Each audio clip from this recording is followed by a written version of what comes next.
Okay, now I'm going to teach you how to sew up a seam.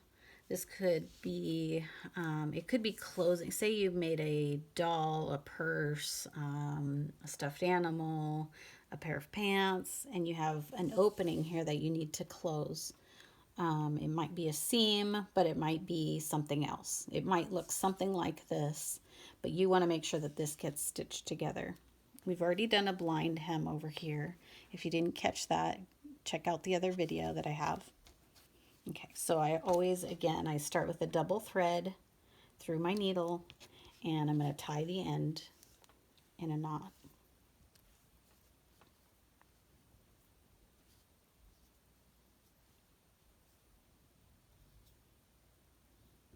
Okay, and just like on a sewing machine, I like to do a lock stitch so that my threads don't come undone. I'm only going to grab in the end, if I can, or inside the seam so that this knot doesn't show. So I'm going to go ahead and grab the inside flap of this one. I'm going to tighten the thread before I go all the way. Okay. Now I'm going to get my needle into this crease coming right out the edge. Okay. So this can also be called a ladder stitch, a running stitch. There's lots of names for it, but the function is the same. So I'm going to go into the crease on this side, and I'm going to try and run about, this fabric is kind of thick, so if the fabric's lighter, it's going to be easier to get the needle through.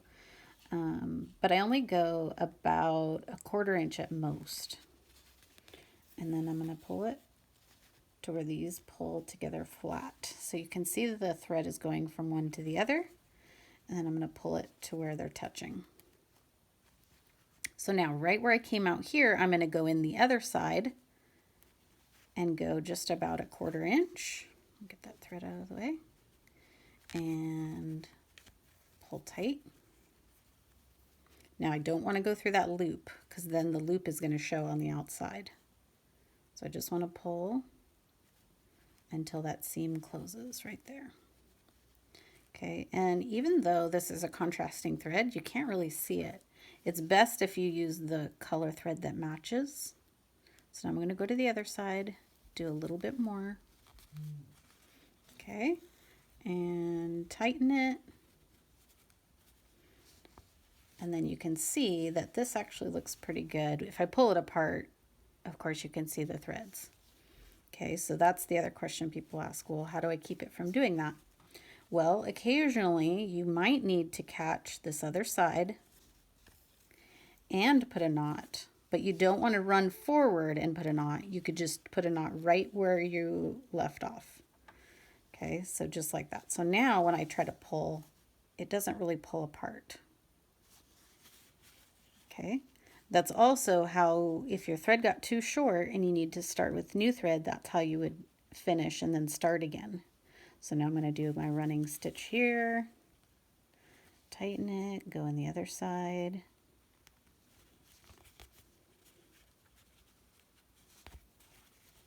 Tighten it.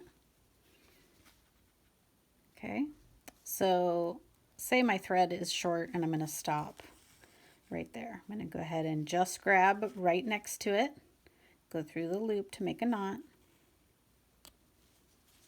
And then what I would do is, since we have access to underneath, go ahead and do that again, but underneath, and make another knot. So catch a little bit of fabric, go through the loop, make a knot underneath, maybe do that 2 times so it doesn't show on the outside. And we're done.